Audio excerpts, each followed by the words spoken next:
कैलाल पटिया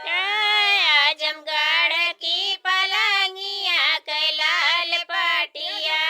कैसी लगाई मुरई कंचन तकिया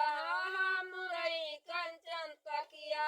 जे पैसो में देवर देवरा मर दिया कपाट छतिया गरही रही गई मानवा बिगाड़ रतिया घर ही रही के बेईमानवा बिगाड़ रतिया रतिया बिगाड़ रतिया घर ही रही के बेईमानवा बिगाड़ रतिया घर ही रही के बेईमानवा बिगाड़ रतिया आजमगढ़ की पलंगिया कैलाल पटिया आजमगढ़ की पलंगिया कैलाल पटिया आजमगढ़ की पलंगिया कैलाल पटिया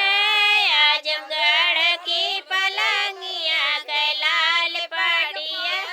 सियज लगाई मुरई कंचन तकिया मुरई कंचन तकिया जे पैसो तुम्हारा दिया कपाट छतिया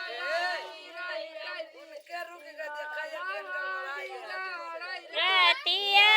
घर ही रही के बेईमानवा बिगाड़ रतिया